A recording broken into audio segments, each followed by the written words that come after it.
তাই না? তুমি কেন ইমাম আবু হানিফাকে ধরে বসে থাকলে কেন? তুমি ইমাম শাফিকে ধরে বসে রাখলে কেন? তুমি ইমাম আহমদ বিন হাম্বলকে ধরে বসে রাখলে কেন? ওই কেন তুমি মুরিদ হতে গেলে? আল্লাহ তো বলছে ইমাম যদি তুমি মানতেই চাও, 4 জনকেই মানো, 5 জনকেই মানো, 6 জনকেই মানো, কোনো সমস্যা নেই। আমরা তো সেই আহলে হাদিস, আমরা সেই সহিহ আকীদার মানুষ যারা বলি আবু হানিফার কথা যদি মুহাম্মদ সাল্লাল্লাহু আলাইহি ওয়াসাল্লামের কথার সঙ্গে মিলে যায়, ইমাম আহমদ বিন হাম্বলের কথা যদি মুহাম্মদ সাল্লাল্লাহু আলাইহি ওয়াসাল্লামের কথার সঙ্গে মিলে যায়, ইমাম বুখারীর কথা মুহাম্মদ সাল্লাল্লাহু আলাইহি ওয়াসাল্লামের কথার সঙ্গে যদি মিলে যায়, আর ইমামদের কথা বাদই দিলাম, একটা পাগলের কথা যদি মুহাম্মদ সাল্লাল্লাহু আলাইহি ওয়াসাল্লামের কথার সঙ্গে মিলে যায়, অবশ্যই সেই পাগলকে আমরা নেতা মানতে বাধ্য। পাগলকেও তার কথাটাও মানতে বাধ্য। তুমি কেন একজন আর ঝোলা ধরে বসে আছো? এটা তো ঠিক নয়। আর একটা মজার কথা আপনাকে বলি, মুহাম্মদ সাল্লাল্লাহু আলাইহি ওয়াসাল্লাম পৃথিবী থেকে চলে গেছেন কত হিজরিতে? বলুন, কত হিজরিতে? জানেন না? 11। কে বললেন? 11 হিজরিতে মুহাম্মদ সাল্লাল্লাহু আলাইহি ওয়াসাল্লাম চলে গেছে কত হিজরিতে? 11 হিজরিতে, তাই তো? আবু হানিফার জন্ম হয়েছে কত হিজরিতে? বিসমিল্লাহ, জানেন? 80 হিজরিতে। কত? 80। তাহলে আল্লাহ নবী সাল্লাল্লাহু আলাইহি ওয়াসাল্লাম মারা যাবার কত বছর পরে আবু হানিফার জন্ম?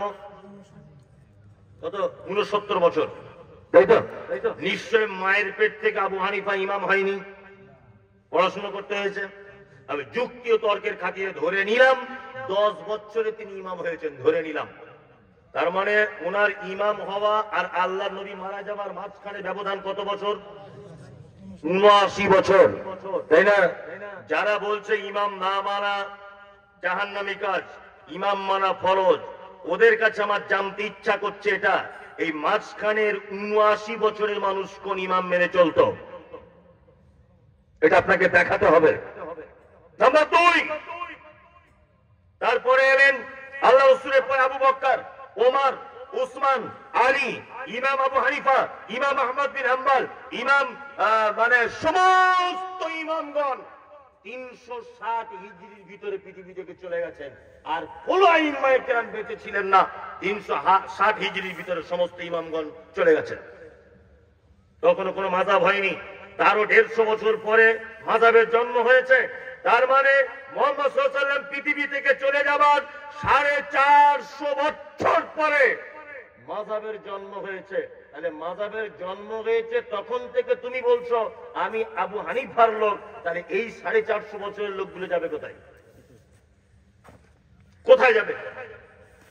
এগুলো বুঝতে হবে না? ইসলামিক ইতিহাসগুলো পড়তে হবে না? শুধু আমি এই দল করি আর ওই করি, ভাই সাথে পাগড়ি বেঁধে ঘুরি, সারা জীবন এই করবেন? একটু খুলে দেখবেন না যেটা কি? আশ্চর্য ব্যাপার, আমাদেরকে এমন বোকা বানিয়ে দিয়ে রেখেছে, বোকা। একটা লোকের গায়ের দুধ খাওয়ার খুব ইচ্ছা, গায়ের দুধ খাওয়ার কি খুব ইচ্ছা, ও গায়ে আর বলদ কোনটা এটা চেনে না। বলদ গরু বুঝেন? গরু হাটে গেছে, গিয়ে একটা ব্যবসাদার বুঝতে পেরেছে 4 চাকা গাড়ি করে এসছে, সালে মোটা পাটি, একটা ভালো নাদুস নাদুস বলদ গরু ছিল, ওইটাকে দেখাচ্ছে। এইটা নিবে নাকি? খুব ভালো দুধ হয়। আর ও তো বোঝে না, আমি গায়ে থাকা লোক, নতুন বাড়ি এসছে, হ্যাঁ নিয়ে বলছে হ্যাঁ ঠিক আছে, তোর গরুটা দেখতে ভালো, বেশ দিয়ে দেন তো। নিয়ে বলদ গরু কিনে বাড়ি গিয়ে এসছে।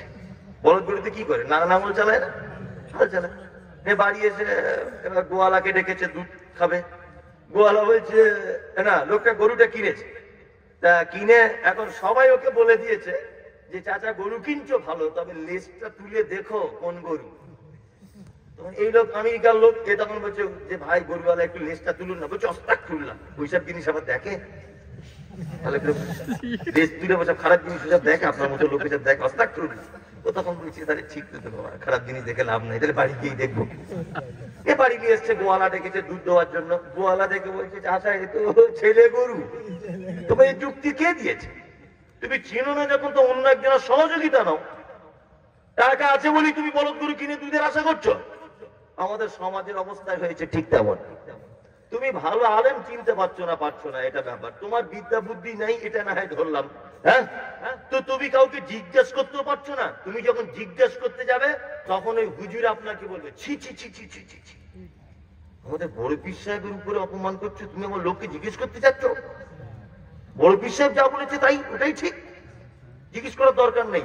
মানে গরুটা বলদ না গরুটা গাই, গরুটা লেজ তুলে দেখা লাগবে না?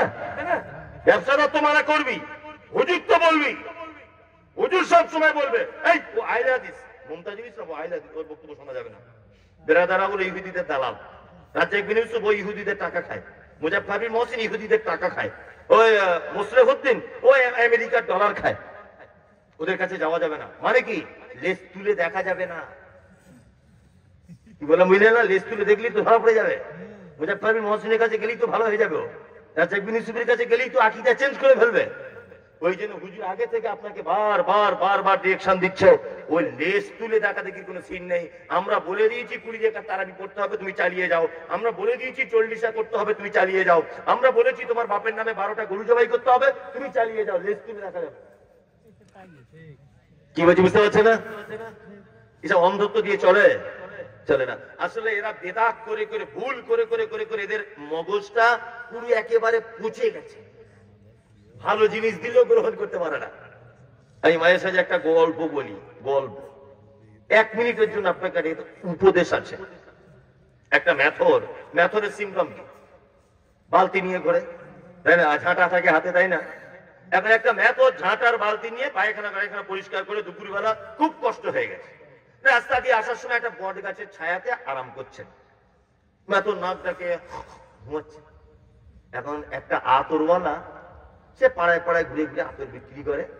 এখন আতরওয়ালা এখন ওই গিয়ে ওরও কষ্ট হয়েছে, ও বট গাছের তলায় গিয়ে বসেছে। বসে থেকে এরকম করছে, ম্যাথরে ঘুম ভেঙে গিয়ে বলছে কি ব্যাপার ভাই, আপনি নাক ধরে আমাকে অপমান করছেন? আপনি তো বুঝতেই পেরেছেন আমি ম্যাথর, আমার গা দিয়ে তো গন্ধ বার হবেই, এতে নাক ধরার কি আমাকে অপমান করছেন? তখন আতরওয়ালা বলছে ভাই আপনিও রোদ্দুরে কষ্ট পাবেন, আমিও পাবো, হেঁটে হেঁটে গেলে এখনো 3-4 কিলো যেতে হবে হেঁটে, তো দুজনাই যখন একটু আরাম করবো, তাহলে এক কাজ করুন, পরিবেশটা একটু শান্ত করার জন্য আমার ব্যাগে জান্নাতুল ফেরদাউস আতর আছে, আমি কি একটু মেরে দেবো আপনার গায়ে? মেরে দেখ। ও বাক্স থেকে জান্নাতুল ফেরদাউসটা বার করে একদম পিওর মালটা বার করে বগলে লেগে দিয়েছে। আর ও এরকম করে শুনছে, মানে ম্যাথর এরকম করে টেনে চাট করে অজ্ঞান হয়ে গেছে। এখন হাত লোনে দেখছি তো সাংঘাতিক ব্যাপার, ছিলাম ভালো, কেন এখানে আতর লাগাতে গেলাম, মহা বিপদে পড়ে গেলাম। ও তখন তাড়াতাড়ি করে একটা গাড়ি ডেকে ওকে ওই আপনার পাবনার হাসপাতালে নিয়ে গেছে। ডাক্তার বাবু জিজ্ঞেস করে বলছে কি হয়েছে চাচা? বলছে স্যার এই ব্যাপার ঘটনা এই। ও ডাক্তার তো জ্ঞানী ছেলে, বুদ্ধিমান লোক। ও তখন বলছে এক কাজ করুন, ওর কিছু হয়নি, এক কাজ করুন। বলছে কি? বলছে হাসপাতালের পিছনে দেখুন পায়খানা ঘর আছে, টাটকা হোক আর বাসি মাল হোক একটু আনুন, এনে ওর নাকে বসে দেখ। কি বললাম বুঝলেন? নিয়ে ওই আদুরওয়ালা কি করেছে, এখন ডাক্তার যা বলবে শুনতে হবে। এখন ওই বাসি হোক আর টাটকা মাল এনে ওর নাকে এরকম করে লাগিয়ে দিয়েছে। ও এখন এরকম 3-4 বার করে পুরো দিব্যি ঘুরছে। এখন আদুরওয়ালা তখন বলছে ডাক্তার বাবু আপনি কি ডাক্তার না আপনি জাদুকর? তখন ডাক্তার বাবু বলছে চাচা আপনি বোঝেন না, আরে যে লোকটা সারা জীবন মানুষের পায়খানা শুনে শুনে এসছে, ওকে হঠাৎ করে ফেরদাউস দিলে সহ্য করতে পারে? সারা জীবন হুজুর হুজুর হুজুর হুজুর আর বেদাত করে করে করে করে যাদের মগজ পচে গেছে, ওরা কখনো সহিহ হাদিস মানতে পারে? ওরা কোনোদিন আব্দুর রাজ্জাককে সহ্য করতে পারে? ওরা মুজাফফরকে সহ্য করতে পারে? ওরা মদিনার নামাজকে মেনে নিতে পারে না? নাম দিয়েছে মসজিদের মদিনা মসজিদ, আর নামাজ হচ্ছে পাকিস্তানে।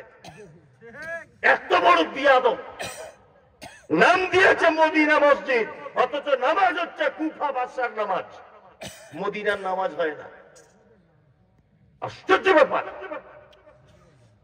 আল্লাহ তাআলা বলছেন আতিউল্লাহ ওয়া আতিউর রাসূল ইত্তাবিউ মা উনজিলা ইলাইকুম মির রাব্বিকুম ওয়া লা তাত্তাবিউ।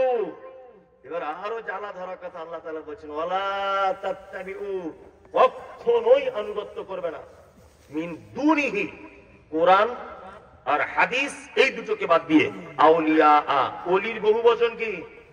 আউলিয়া। ওলি শব্দের অর্থ অভিভাবক। কি? ওলির অনেকগুলি মানে, আমি তো অল্প বিদ্যার লোক, 3-4টে জোগাড় করেছি। ওলি মানে অভিভাবক, ওলি মানে বন্ধু, কি বললাম বুঝলেন?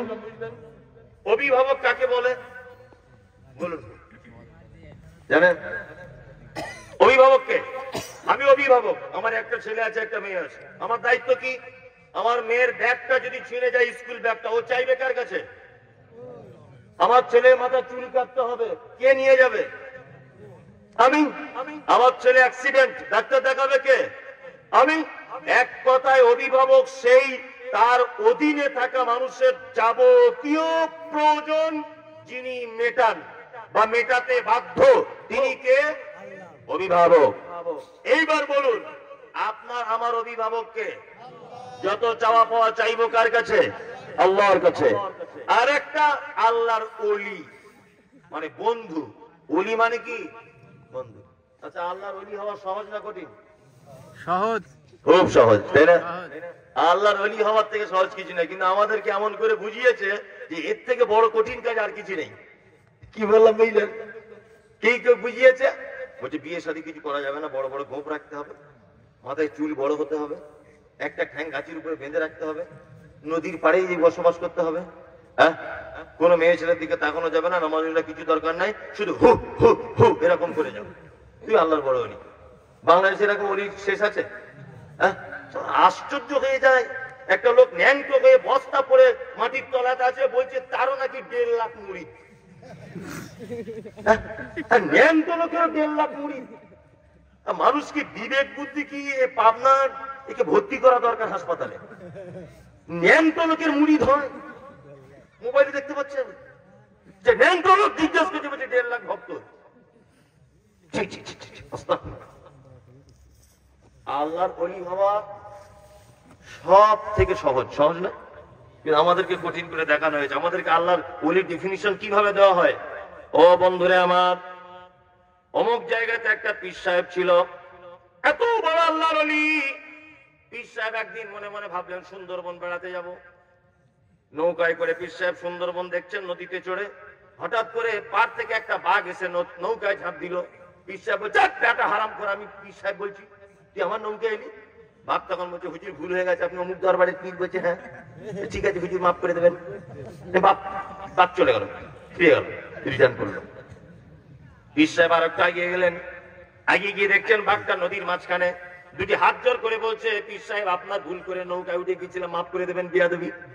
2024 সালে বক্তব্য চলে, বাঘ নদীর মাঝখানে হাত জোর করে দাঁড়াতে পারে? হ্যাঁ। এবার একটা কথা বলি, আমি বাংলাদেশে এসেছি, ইন্ডিয়ার লোক। তো আমি যে ভাইয়ের বাসাতে ছিলাম, ওই ভাইয়ের বাসাতে ঢোকার সময় একটা খড়ি বিষধর সাপ, হ্যাঁ, এইরকম ভাবে এরকম করছে।